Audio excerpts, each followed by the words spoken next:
Welcome to Scaling Up, the podcast for water treaters by water treaters, where we're scaling up on knowledge so we don't scale up our systems. Hi everybody, Trace Blackmore here, and Happy New Year. It's 2018, and I know we ended the year with the CWT Challenge, and I hope all you fine folks out there in the Scaling Up Nation are thinking about how you're going to get your Certified Water Technologist designation if you have not already.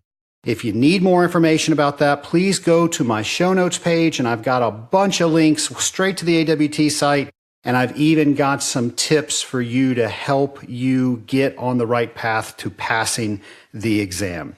Well, with the new year, we've got a lot of new things coming up, and one of the items, it's one of my favorite things to do twice every year, are the Association of Water Technology's technical training seminars.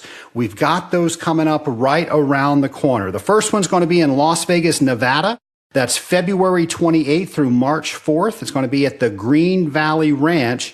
And the second opportunity for that is going to be in Cleveland, Ohio. That's going to be March 21st through 25th in the Cleveland Downtown Marriott.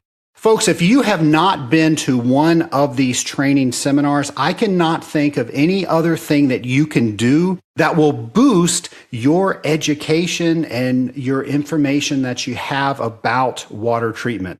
It is truly like drinking from a fire hose. So every time you go, you're going to get a little bit more and a little bit more. So if you've only been once, don't think you've been there, you've done that, you've got the t-shirt. Go ahead and come back, because I think you would be impressed about how much more information that you are going to get. I'm going to tell you a little bit about some of the things that go on there. It actually starts on Thursday for the base classes, but on Wednesday, if you come in early, there is a sales training class. And a great friend of mine, Russell Baskin of Tower Water, teaches that. And he's going to talk to you about the basis of sales and talk about what your real role is when you're in sales. He's going to break down sales, take you step by step through the sales process, talk about marketing, building a brand, and all sorts of sales methods and different things that he's done along the way that he's going to share with you. It's phenomenal, the things that he has in this class. I've been privileged to see some of the things that he's been putting in there as he's been developing it. So I know that you are going to enjoy that. Also, concurrent with that class is our friend of the show, Colin Frayne, and he is going to be talking about reverse osmosis and ultrafiltration.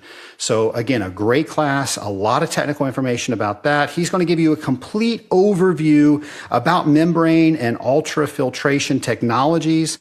He's going to talk about all sorts of advanced topics related to that, including design, operation, cleaning, troubleshooting. Just a phenomenal amount of information packed in a very small time frame. So if you're interested in that, be sure to sign up for that. The other classes start on Thursday and go through Saturday. And then there's two classes that you get to choose from on that agenda. So there's the technical training side and there's the fundamental and application side. So I want to explain to the audience exactly what the differences are, because up until recently, they were two very different classes, and they still are, but they build on each other. So we start out with fundamentals and applications, we get to a certain point, and then we move on to technical training. So if you've been to one and not the other, don't think that you don't need to go to the other one. I think that you get the full scope of exactly what's going on when you blend the two classes together. So what the heck do we talk about in there? So fundamentals and applications, I'm one of the instructors in that class, so very proud of that. We talk about the basis of what we do as a water treater. So we'll talk about that, and then just the basis of water and all the characteristics of water. We'll get into some safety. We say in the class, if you get hurt, nothing else matters. So we put a lot of emphasis on how you can keep yourself safe out in the field. We look at testing, and one of the great things about this class is we not only talk about things, we get our hands on things, and we're going to have test kits there. We'll have water samples there, and you will actually be testing the water, and we're going to go through the interpretation of that. So instead of just lecturing about it, you're actually going to get to do it. So a lot of questions get answered during that. We'll go through some time management techniques. We'll talk a lot about boilers, cooling towers, closed loop systems, how to talk to your customers, and how to write a service report. And that's just the surface of what we'll talk about. Moving over to the technical training class, we'll talk about water chemistry. And again, the foundation is set in the first class, and now we're moving a little bit higher. So some water chemistry in that. And where we were talking about safety before, now we're talking more regulatory with health and safety. And then yours truly is going to give you a water treatment math class. And I know most people, they go into that math class thinking, oh my gosh, a couple hours of math, how am I going to get through that? But I have painstakingly done everything I can to try to make that as interesting as I can. And my goal is not to get you to do the math, because I know everybody out there can do the math. My goal is to get you to understand the equations. So we're going to talk about what the equations are, how we came up with them. So that way it's not just a number you're getting, it's interpretation of that number when you actually get it. So there's more classes. I'm talking all about math. So we'll talk about advances in the feed equipment. Again, higher levels of boilers, cooling towers, closed loops. And Jim Lukanich, friend of the show, he's one of my favorite speakers there. And he is going to go into the biology, Jim, the microbiology of cooling systems. And I tell you, when you start to understand that, you really start to be able to control your systems. On Sunday is the Certified Water Technologist exam. So if there are people out there that want to take that exam at a AWT function, this is your time to do so. And Angela will actually be the one that's giving that examination. By the way, I said examination. I hope you guys noticed that. I've heard some listeners have created a drinking game out of how many times I say test instead of examination. So there you go. And then the last thing I want to say about that is I do hope that you take some time and you make arrangements to come to this training. I don't think there's anything else out there that compares to it. We're able to bring it as an organization because all the speakers volunteer their time. So it's extremely affordable, especially with all the information that you get.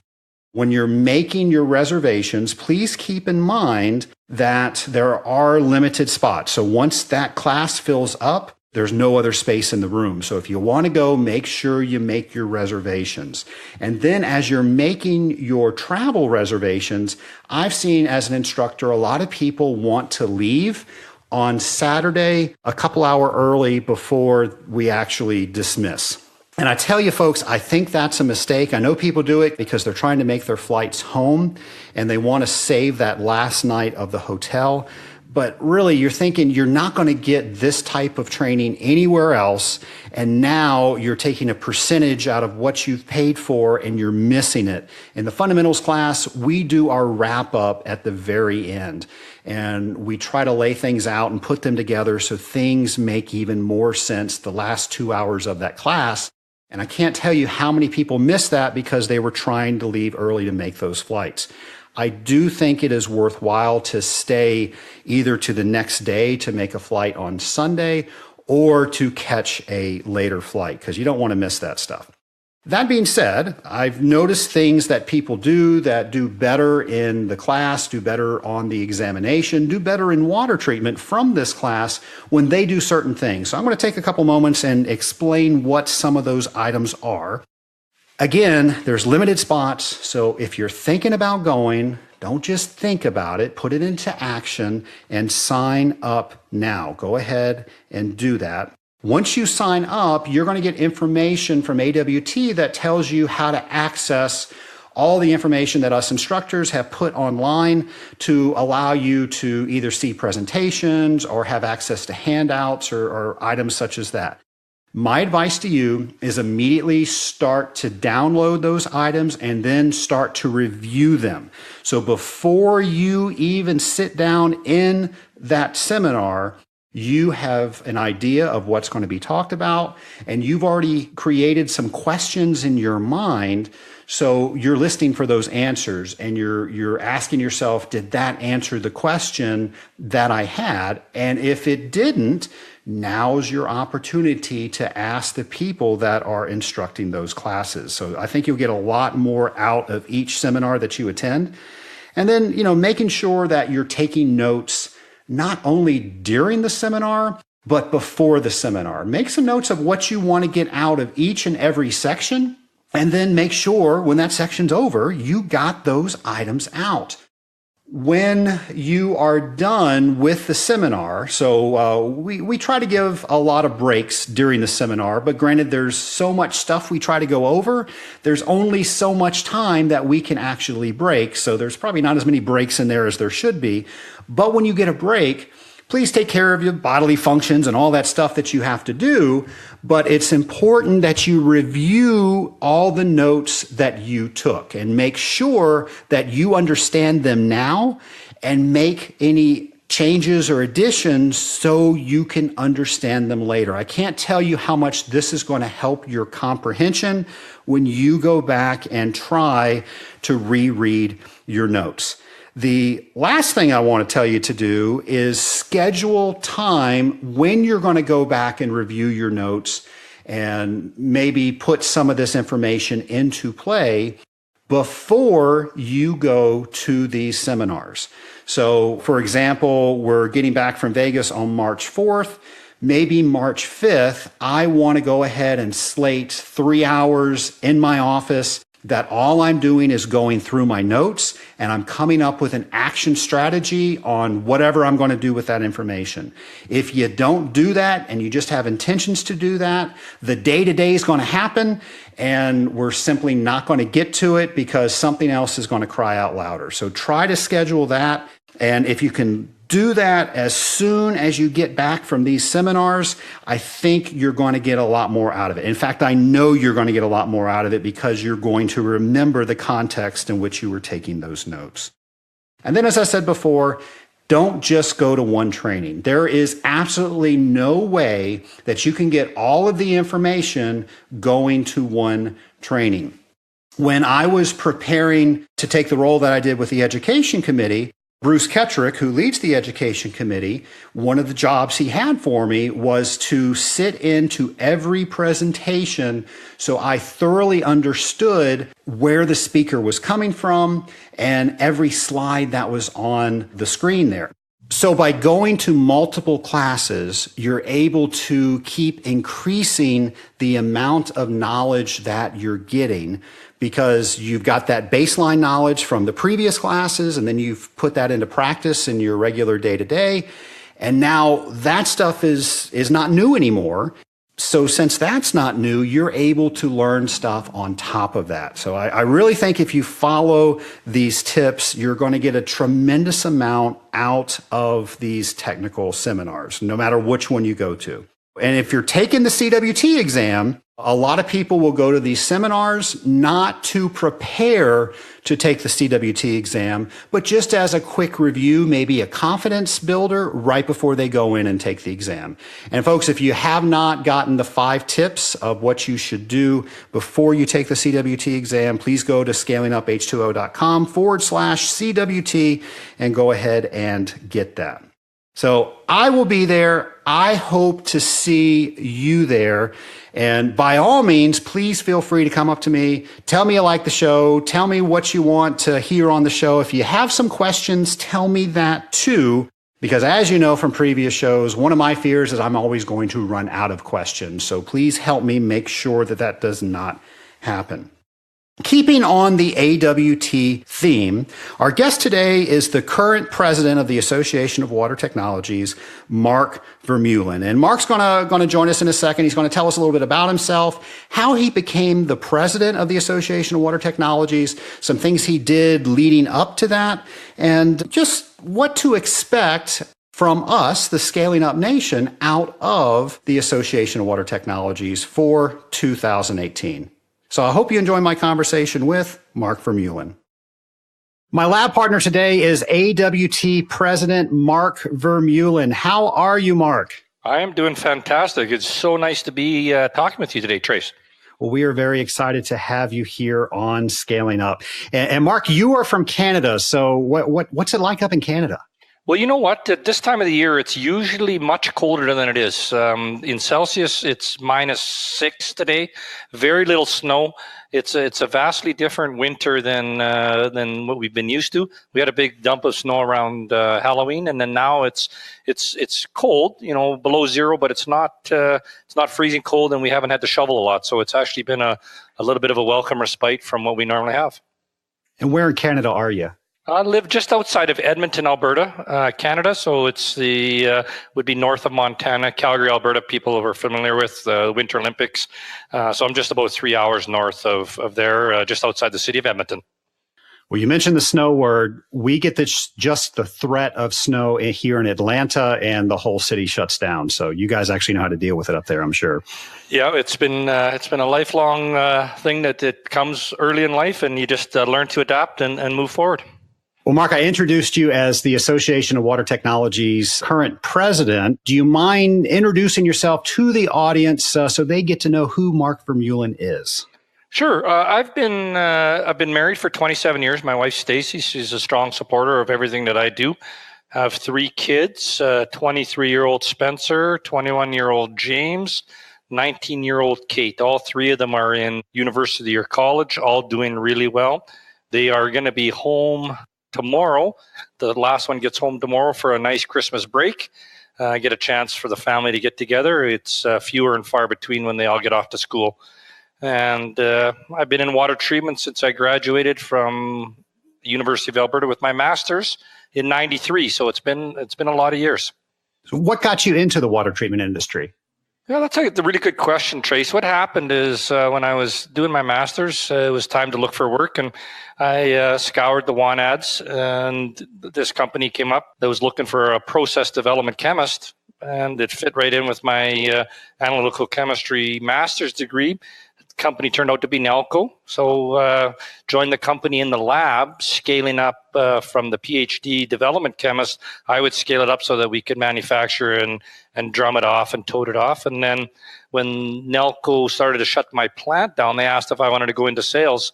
Having no idea what that was the best decision of my life, and that was the start of it all. Sounds interesting. Now, you also have your CWT. How did you come to say, this is something I need to get? Well, you know what? It's the CWT is a tremendous differentiator in the water treatment industry. It allows you to prove that, just like you have with an engineering or a chemistry degree or such, that you have the ability to learn, you have the ability to be a professional in some area, and this is a third party accredited. So when I was looking around for how I could differentiate myself and our company at the time, I said, hey, I think the CWT would be perfect. I studied a little bit for it, went to the 3-day training session, wrote it on a Sunday, and lo and behold, I passed, and I've been a CWT now since 2006. What's your number? Do you know? My number is 323 or 322, I think. I want to say that one of the Andys, Andy Morcom or Andy Williams that I just interviewed, his number was like 330 something. So we don't have that many CWTs. I was very surprised to hear how few we actually have. I know. It's strange how in the industry, it's that mountaintop that's very hard to reach, and a lot of people they can't reach it, or they just don't have the wherewithal, or it's something that we as an organization and an association need to get out there and promote them more. And that's, we'll talk a little bit later, I think, about our 4 outcomes that the association is working on. One of them is advocacy. And we've brought on a new person within our management company to be a strong advocate and push that. And perhaps one day that that will show fruit, and those numbers will go up like a rocket ship once we get out there and it's more known with everybody. Yeah, I've put out to the Scaling Up Nation the CWT Challenge, urging people that if they're going to be in the best industry in the world, which of course is water treatment, they need to be the best in that industry. So I'm hoping we see some numbers increase on that as well. Yeah, I think it's an awareness issue, and then it's more trying to differentiate. Going to the training session and writing the test is not necessarily goes hand in hand. Go to the training session, take advantage of the wonderful knowledge and expertise that is put out in those training sessions, but then schedule an offsite test where you're more conditioned to be successful and get a proctor and write the test on your own time and your own initiative, so that you have a better chance of passing. That's great advice. Let me ask you, since you are not in the United States, was the test different or difficult in any way because you're, outside of the States?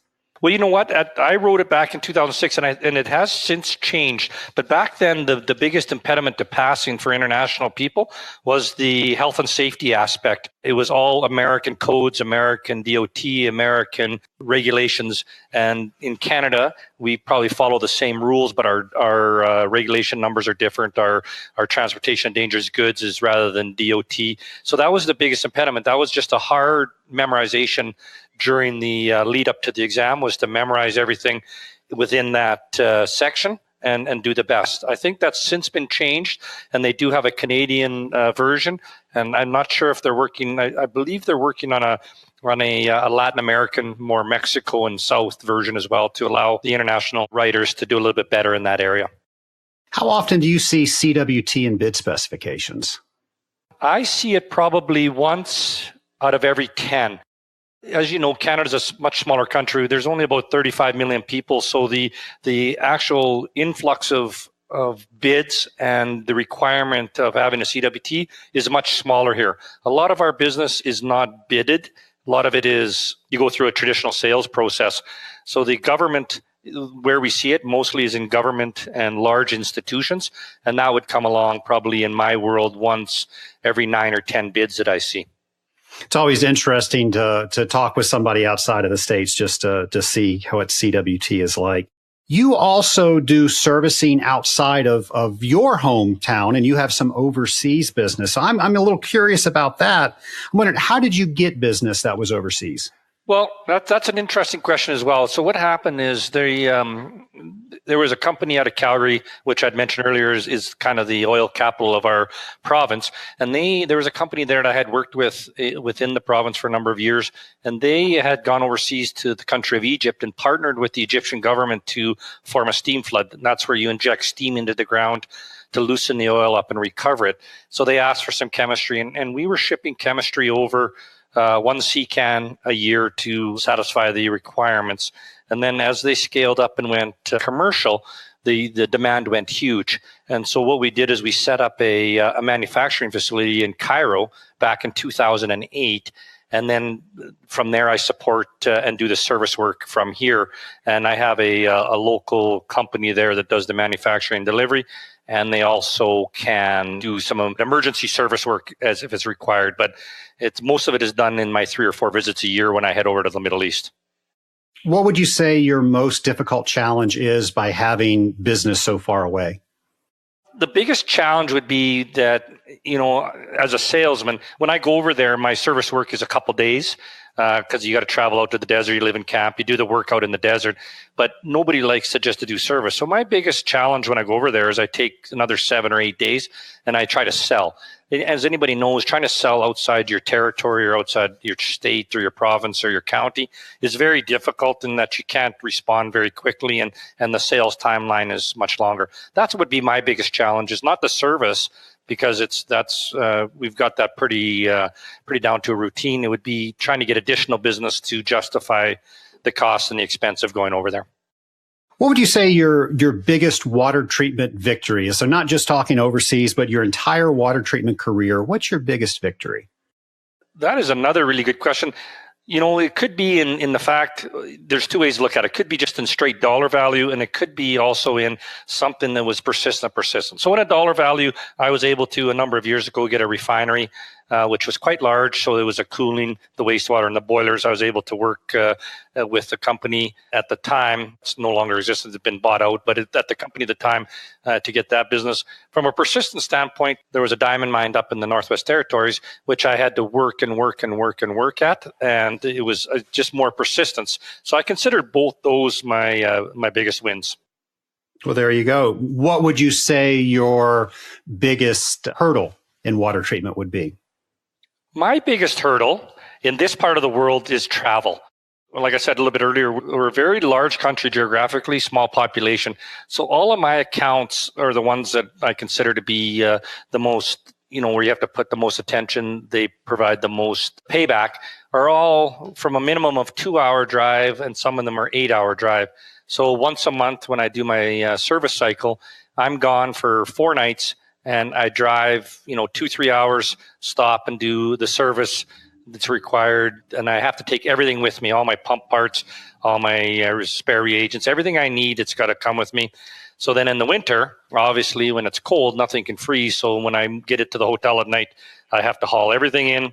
It's quite a process, put it in the hotel room, and then in the morning start the vehicle up again and reverse that process. So in my world, it's travel and the remote location of the customer sites. It's funny, 2 hours to you is going to get you, well over 100 miles. 2 hours here in Atlanta, we're going to get maybe 5.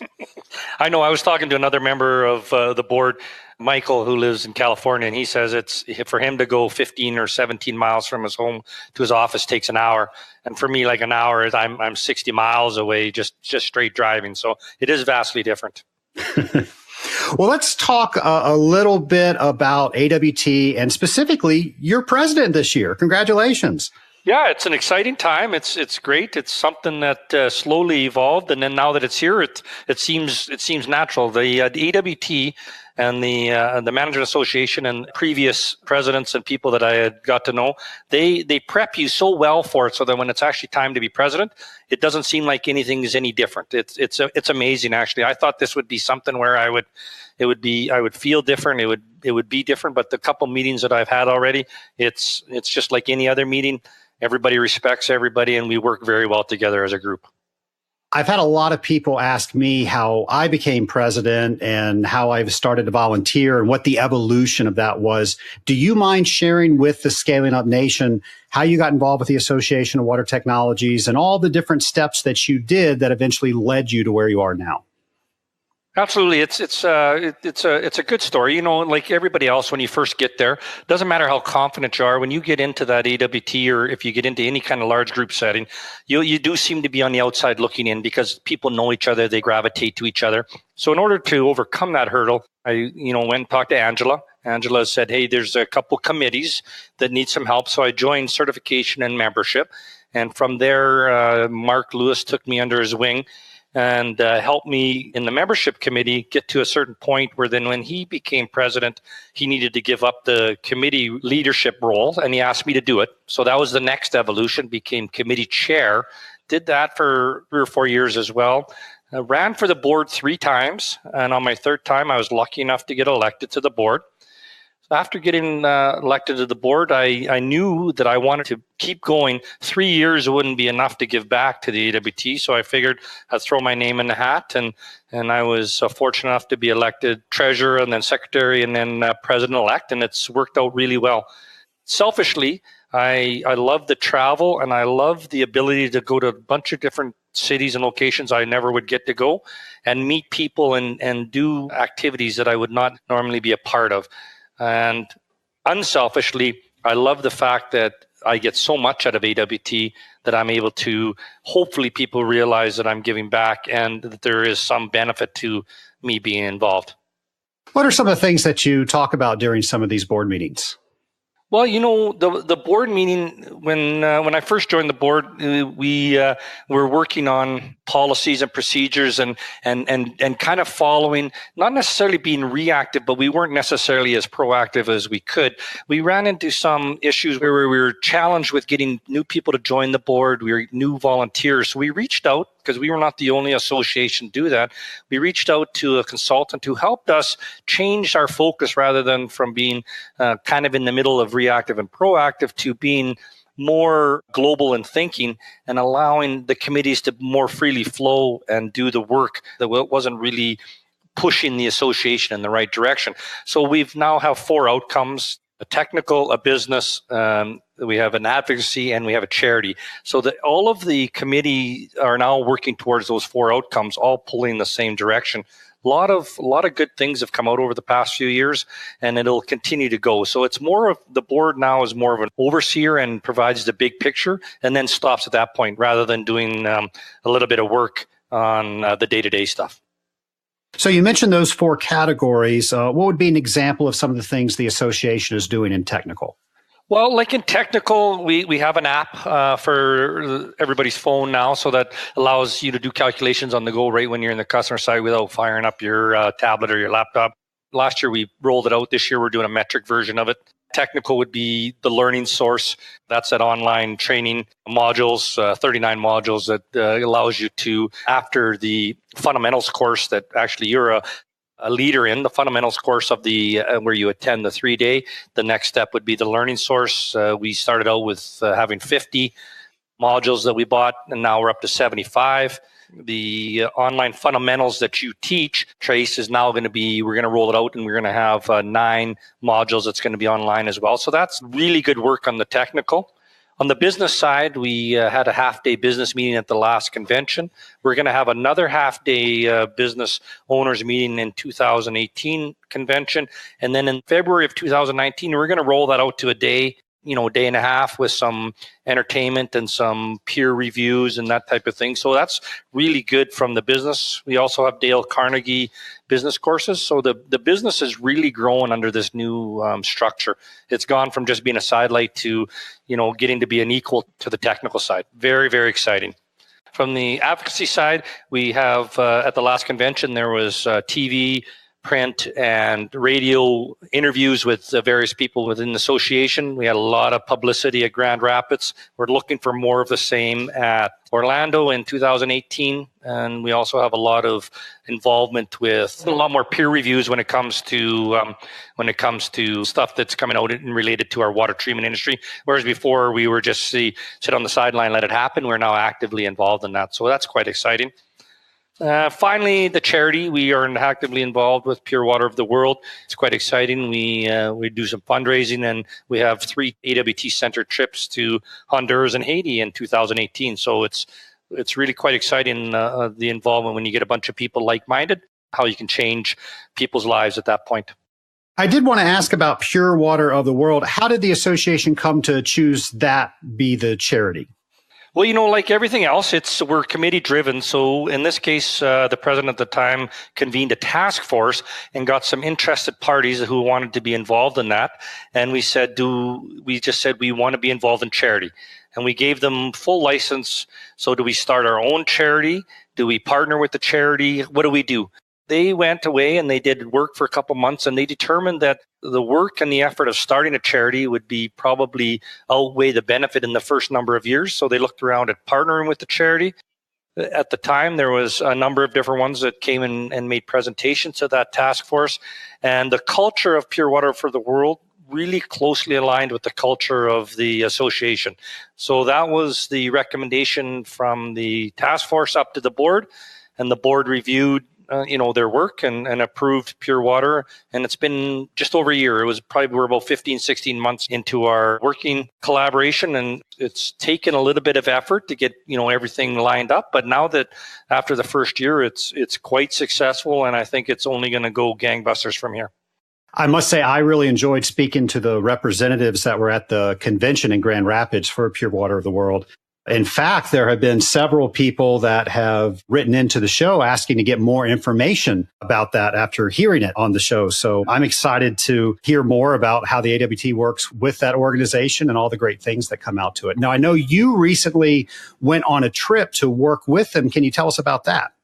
Yeah, so what kind of in the first year, they came and made presentations at the board, they made presentations at the convention, but what they wanted was some real life experience from AWT people to give back at the next convention. So it's not just somebody selling, it's an internal part of the association selling to the association. So Jason St. Cyr and I took some time in August of this year, and we went to Haiti. We did a 1-week trip down to Haiti, and we're involved in setting up filters, doing on-site water testing, and also doing cleaning of filters that had been in the field. It was a 4 days in the field plus a couple of days in the lab. It was quite an extensive trip, very rewarding.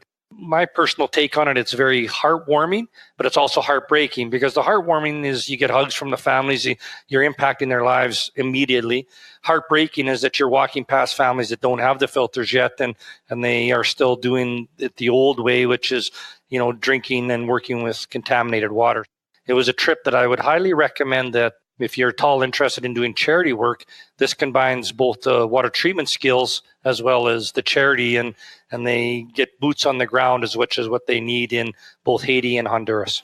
So not so much the industrial water treatment, but working with these filters. Is that what you were doing? Yeah, these are gravity filters. They're, just like any gravity filter you'd have in a plant, except they're just on a smaller scale, just point of use. So, put a 5-gallon bucket of water in the top. It filters through the sand, the rocks, charcoal, and then they have a little chlorination type step at the end, and then the water becomes potable, and it's immediate and it's effective. And the testing is proving it out. It's been ongoing for a number of years in Haiti and about 15 in Honduras, and the results are steady and the results are excellent, and it's proven both in the family quality of life and in the health of the family. So it's a great setup, and it's not industrial, but some of the industrial aspects like the testing, the sampling, and the protocols that we're used to doing every day can be rolled over and used when you're in country. Just so people listening can understand what the water is you're starting out with, do you mind describing exactly what it is, what you're trying to filter out, and what the effluent finally turns into? Yeah, so what it is the water source can be trucked in water to a cistern that would be within a small community or town. It could be surface water, it could be well water. But for the most part, every source of water it's either contaminated at the source, or it's contaminated in the transportation, or it's contaminated in the house. So it's not only just cleaning up the water, there's some life skills that are involved in it. So the water would have all kinds of microorganisms in there, and so when it filters out, then it becomes not potable where it would be to North American standards, but it would be potable in the countries that it's treated in. So it's something. It's quite visible when you look at the before and after water tests. It's quite dramatic when they do the coliforms, and the microbiome testing is quite extensive, and the results are impressive. Are there any personal stories that you can share about your trip, some of the families that you helped? Well, you know what? Like I said, it's heartbreaking. You'd hike up into these villages, which would be up in the hills away from the Port-au-Prince, and I wasn't carrying water, but we'd go down to the source, which would be, say, 3/4 of a mile and probably a 500-yard drop down to where the well was. And then, of course, you have to load up a bucket of water and carry it back to your family. So when we're walking down and up, there's kids from as young as 5 with 2-3 gallons to larger kids with 5 gallons of water, that they would do this 2 and 3 times a day, because a typical family would go through 15 gallons of water a day. And when you can see those kids, and the water that they haul is cleaned up, and they can then just take it and have a drink. It is amazing. It was quite profound. Somebody who's listening today and they want to find out more information, where and what can they do? Well, you can go to the AWT website, and that's awt.org, and there's a link there that takes you to the PWW website, or you can go to pww.org, which is straight to the Pure Water for the World website. And there's a couple links in there. If you're interested in going on a trip, there's a sign up. We're looking for a few more people signing up by January 18th, which would then confirm the trips to Haiti and Honduras. If you're just looking to give some money, there's an avenue for that. Other avenues would be for the testing. If people want to donate equipment or test equipment or anything, they find that easier than giving money. There's an avenue for that as well. So there's a bunch of different ways to give. It's not just necessarily cash out of your pocket. There's time, and there's goods in exchange for a charitable receipt. The organization is quite flexible, and will work with you in whichever manner you would like to participate. I'll be sure to put those links on the show notes page so people can find those. So, being president of the Association of Water Technologies, what do we have in store for this year at AWT? Well, obviously the big one is we have the convention in Orlando, but I think more importantly is in end of February in Las Vegas and the end of March in Cleveland, our bread and butter and our flagship, which is our training seminars. The expertise that we can bring together in a setting like that is amazing. The water treatment history and experience in years of service is great. Anybody I talk to, I highly recommend. That money is well spent. I've been to a few of them now, and every time I leave, I come away more impressed with the work. For example, the tips and fundamentals and the course that you developed, Trace, that's from ground zero 4 years ago to what we have now is over the top, and it would compete with almost any of the training sessions that would be out there on third-party websites. So it's very impressive. A lot of work went into it, and it just is amazing. So that is our bread and butter, would be the true training courses, then the convention. And we do have the online fundamentals that we're going to be releasing in May of this year. And the learning source, it continues to grow as well. So that's where the people who join the AWT or want to reap a benefit from it, it comes from the amount of effort that you put in. You could tenfold take it out in knowledge, peers, and people that can help you. It's amazing. The training classes are one of my favorite things to do. And I think we're able to offer it at such economical prices because everybody volunteers to do that. So speaking of volunteers, I know we're always looking for people to help get the organization doing the things that the organization needs to get done. What do you want to say to the Scaling Up Nation that, getting involved with the association is helping them as much as it's helping out the association? Thanks for opening that door. One of the things that what we find that is, it doesn't prevent, but inhibits people joining committees or joining the organizations. They think they have to be an expert in some particular area. Well, that's not necessarily true. Everybody is good or really good or an expert at something. It doesn't necessarily need to be something particularly suited to water treatment. It could be that you're really good at working with PowerPoint. You're really good with organizing a group of people, really good at making phone calls. There's a ton of different ways that we can use expertise. So we don't need water treatment experts. We need people who would like to give back and would like to commit to the association in a task force, which could be 2 or 3 months. It could be in a committee for 2 or 3 years. It could be in a bunch of committees. There is a lot of stuff that needs to be done, and it's not necessarily just pure water treatment. We're just looking for people who would enjoy working with other people, developing some friendships, and then when you get to the convention once a year, you see them in person, you sit down, have a coffee at the round tables.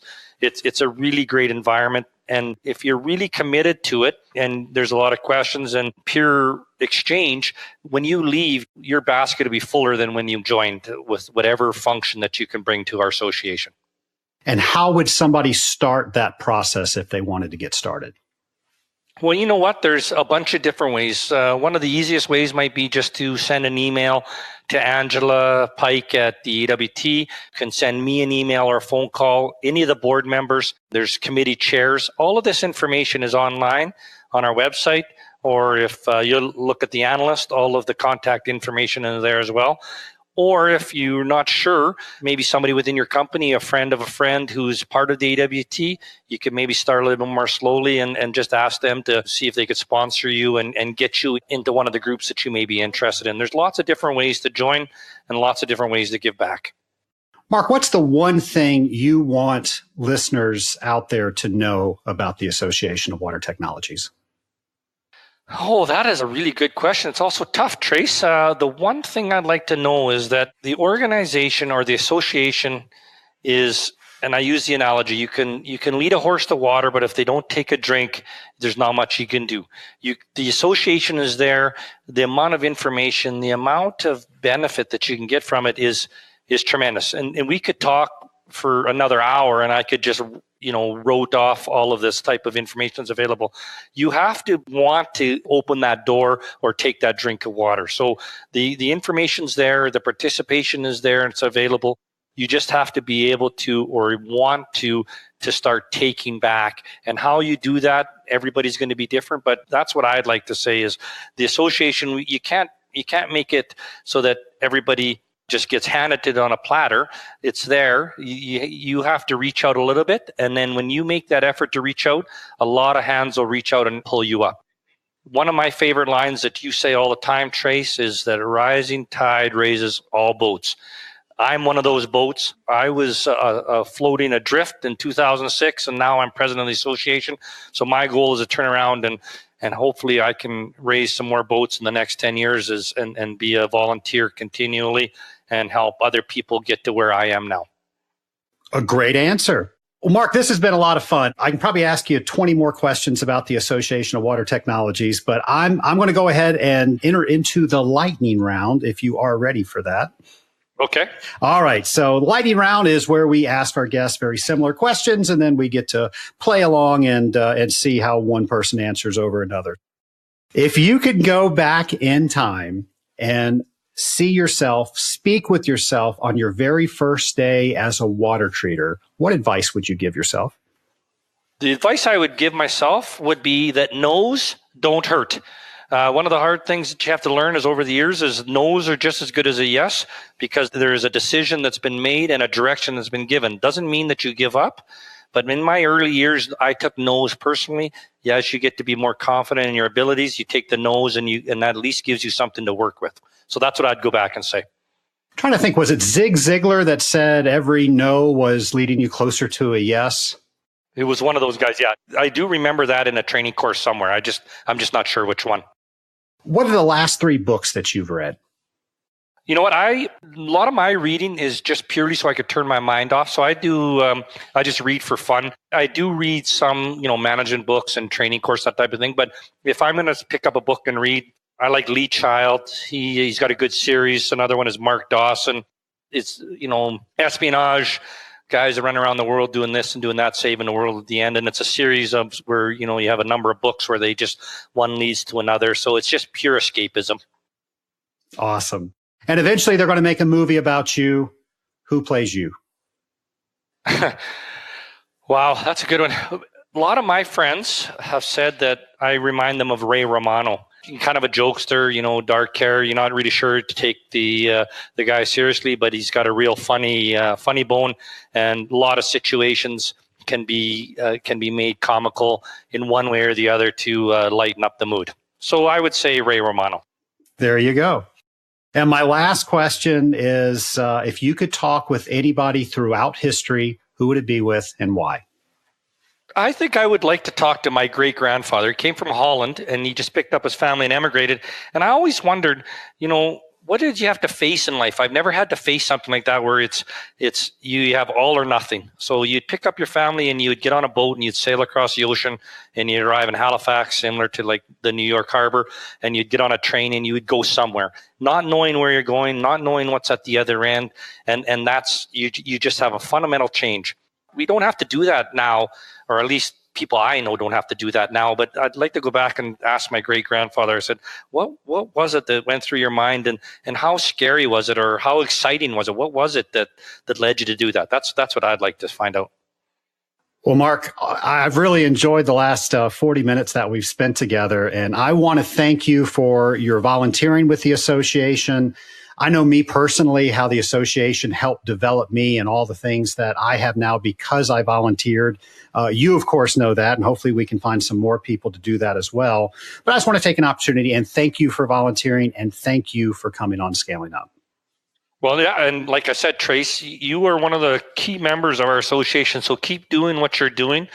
Your involvement is tremendous. I'd like to make sure that everybody in Scaling Up knows that you're more than just the wonderful tones of Scaling Up. You're heavily involved in the AWT, and it's been something to be proud of. So I'd like to thank you personally for all the effort you put in. Well, there you have it, folks. Straight from the president of the Association of Water Technologies, what to expect this upcoming year. And I hope you heard something that interests you, something that you said, I want to participate in that. I'm going to learn more from that. And if you did, by all means, go ahead, go straight into your calendar right now and write down if there was a particular date of an event that you want to go to. Make sure you get that on there so you can plan for it. And I know because you listen to this show, one of your goals is to learn more about the industry that you're in. A great way to do that is actually to volunteer with the Association of Water Technologies. And you're probably thinking, I'm so busy right now. how do I possibly have time to do what I'm doing and volunteer for the Association of Water Technologies? What I would ask for you to do, if that's the question that you have, is examine how many opportunities do you have to actually learn more about the career that you are in. Volunteering gives you that opportunity when you're active. So the AWT and Marc have all these items that he just mentioned, and the only way that those items get done is volunteers do them. So if you want to learn more about a particular topic, don't wait until you're the expert on that topic, because it's never going to happen. Nobody knows everything about a particular topic. But if you choose something to get involved with that interests you, you're going to immerse yourself in that process of whatever they're building, and you are going to learn by default. The other cool thing that happens is you're going to meet a whole bunch of really cool people that know a lot about that topic and that are also in the field that you are in. So you're going to start accumulating people that you can talk to and ask questions to when you don't know the answers. So that's the magic behind volunteering. If you're interested in that, I'm going to put some information on my show notes page that will take you right to the AWT website to give you some information about volunteering. And a great episode to listen to around volunteering is the interview that I did with Michelle Farmery. And she spoke about all the different needs that the Association of Water Technologies have and how you can volunteer. So that was episode 12, if you want to go ahead and check that out. And some ways you can find that are scalinguph2o.com/12, or on your Apple or Android device. Just go to whatever app you're using and navigate through the episodes. Go to episode 12. Let's get to my absolute favorite section, which is Pinks and Blues. Pinks and Blues is where I have the opportunity to answer questions that you, the Scaling Up Nation, asked me and said, hey, I want to learn a little bit more about this. So it's my favorite section because I know I'm speaking directly to you and I'm giving you the information you said you wanted, so I know I'm talking about the right things. Instead of asking three different questions, or instead of answering three different questions on today's show, I took about a dozen questions, grouped them all together, and we're going to theme Pinks and Blues.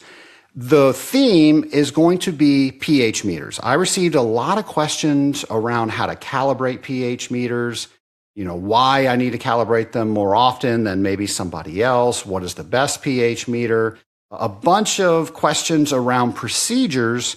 I even received one where somebody was in disbelief that I calibrate my meter every day. So let's talk about that. Let's talk about the mechanics, the procedures behind calibration and why we calibrate. And for you out there that asked me, do I calibrate my meter every day? The answer is yes and no. I calibrate my meter whenever it needs to be calibrated. So with that, I want you to think about how well do you trust your meter and how well do you know your meter to know when it's not calibrated. If you're relatively new, that might be a difficult concept, but every time you do a test, take advantage of everything that's around you and try to learn from that. So if all these things are doing the same thing they've always done, I normally get this reading. All right, everything around me is exactly the same as far as I can tell, as it always is, and I'm not getting that reading. That should clue you in that something is not right. So let's apply that to our pH meter. And actually, before we get into that, I want to acknowledge that there is a plethora of pH meters out there, so it's difficult for me to speak about every single meter because I couldn't. When I am mentally thinking through these questions and these procedures, I'm defaulting to the meter that we use, and that is the Myronell 6P. I think that's the industry standard for people like you and I running these tests, and the meter that we use. So that's what I'm envisioning when I'm going through these tests, but I am saying that there's all sorts of meters out there and you might not have that one. So whatever I say, just apply it to your meter. So how do you know when your meter is not telling you accurate information? We said on a previous episode that you need to store the meter properly, and you should be storing that in an electrode storage solution. I was told that that electrode storage solution is pH 4 buffer without the dye. And we said on an earlier episode that one of the ways meters fail is that dye in pH 4 buffer will actually migrate through that glass bulb that's on your probe, and it will make it so your meter cannot work.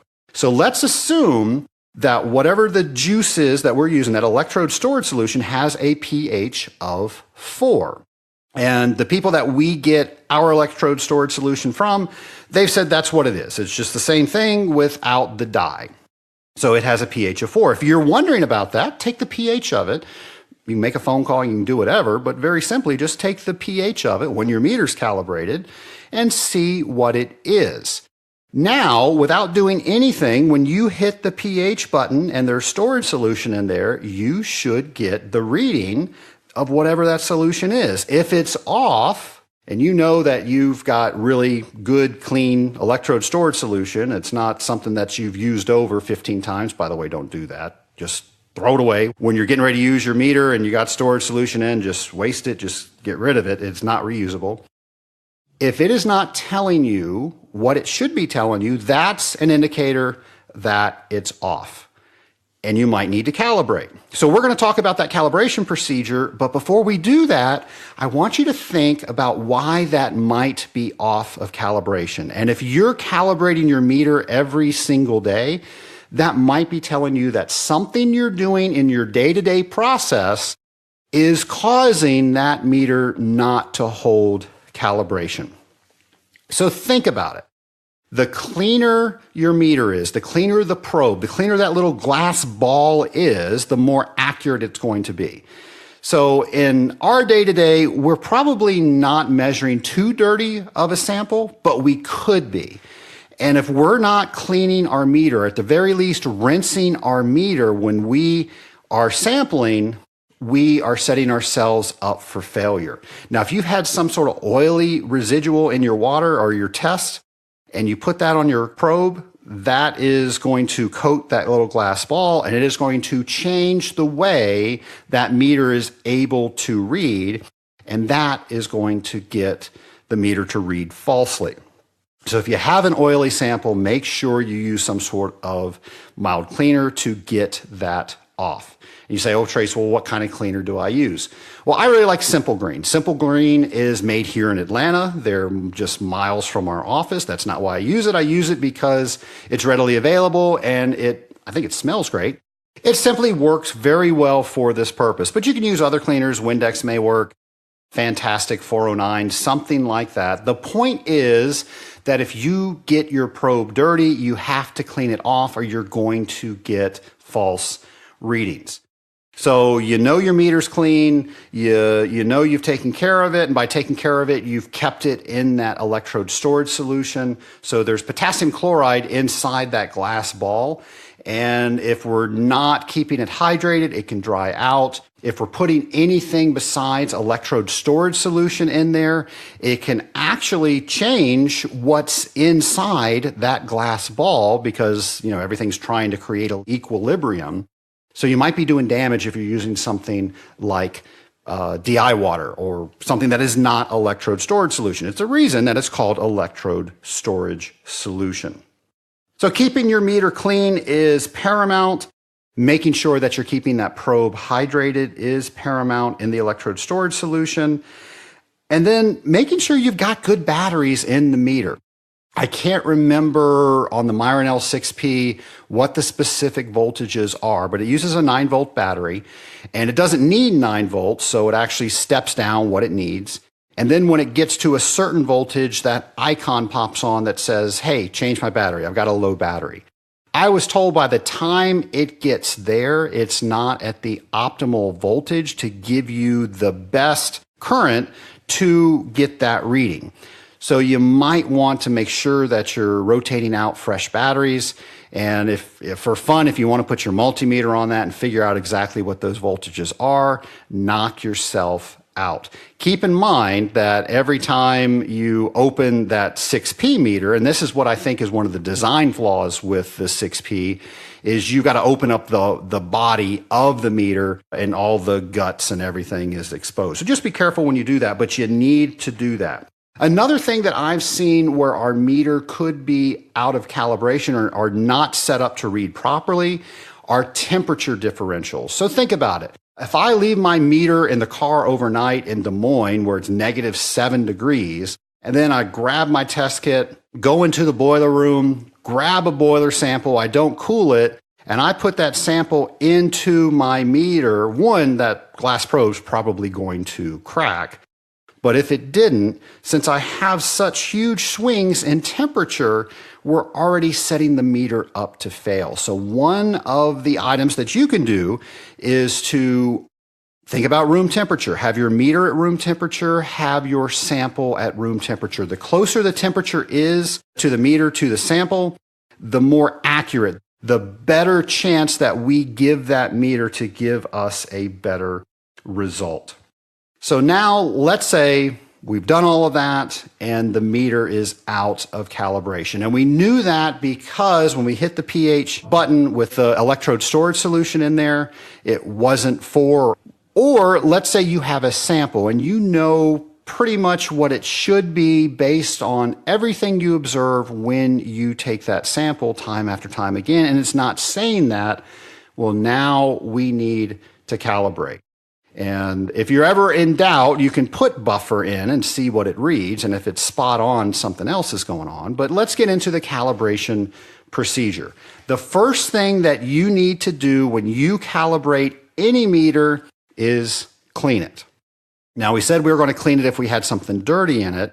And by the way, keeping it clean each and every time is rinsing it out. My procedure is I always have DI water in my test kit. So I will rinse that little pH cup out at least 3 times, and then I'll put my electrode storage solution in. By the way, talking about the Myronel 6P, if you were to look inside that rubber cap that keeps the electrode storage solution around the probe, there's a little piece of foam in there.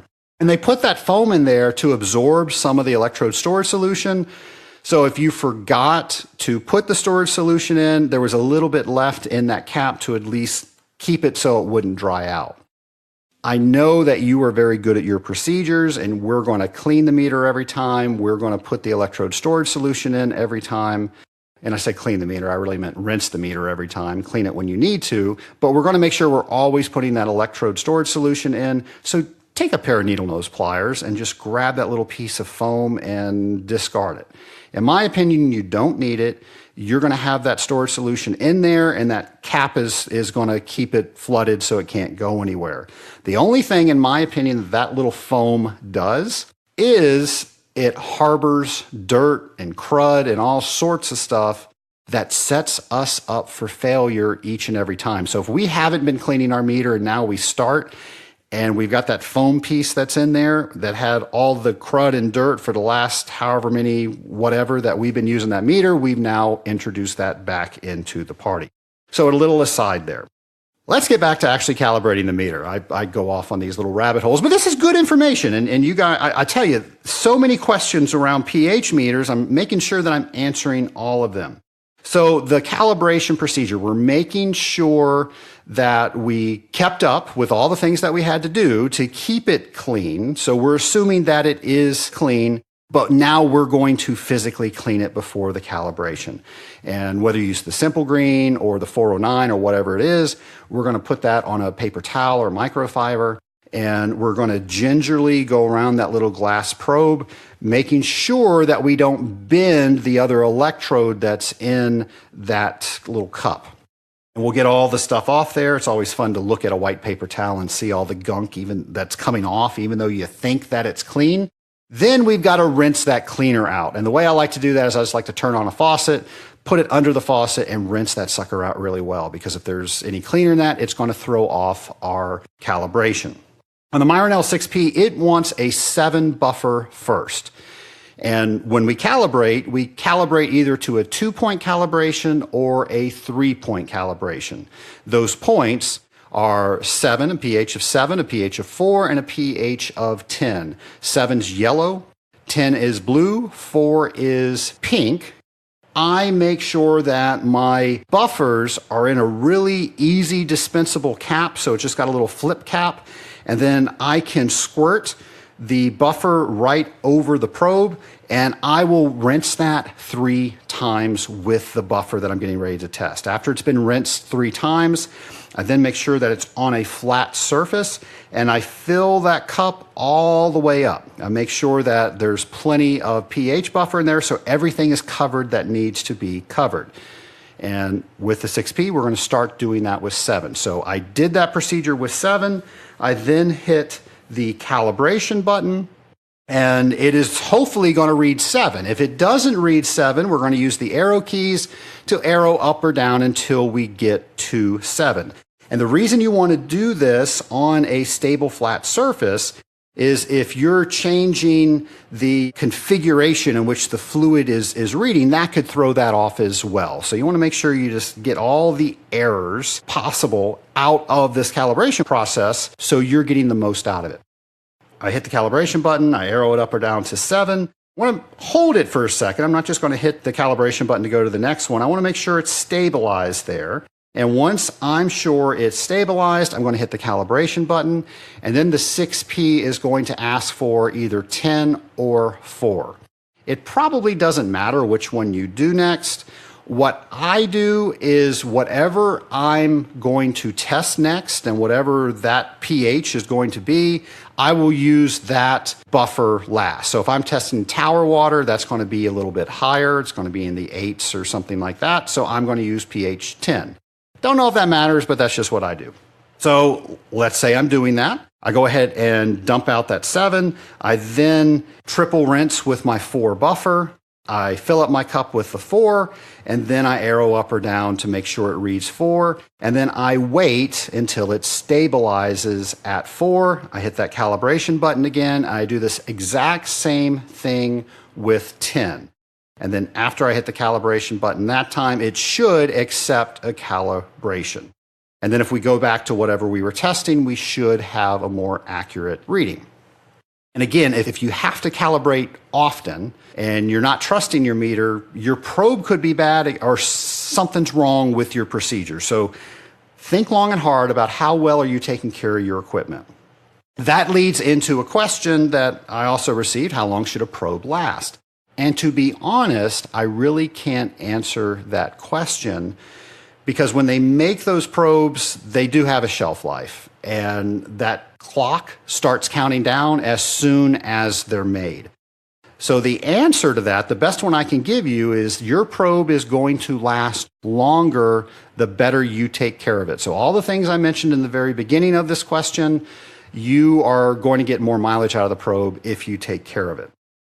I will say that we, in the very beginning, probably didn't take care of our meters and our probes as well as we should have, and we saw that because we were replacing probes frequently, a couple times a year. And if you've ever bought a replacement probe for a Myron L6P, you realize that, that's not a very cheap probe to replace. So you want to make sure you're getting the life out of it that you can. Well, today, I know for a fact that we have meters in service that have probes in them that are 3 years or older. And we're good with that because we're still getting good, accurate readings. And how do we know it's good and accurate? Well, because when we calibrate them, they're holding calibration. So that's why you're not calibrating your meter when you just simply think you're out of calibration. Do it on a consistent basis. And our basis is to do it every week. And that gives us the confidence that that meter and that probe is still working. So let's answer another question. Somebody asked, which is the best pH meter? And folks, you know that when I am asked the question, which of whatever is the best, I'm always hesitant to answer that because I can only answer that for myself. Best means how you're going to use it. Of course, there's probably a price factor in there.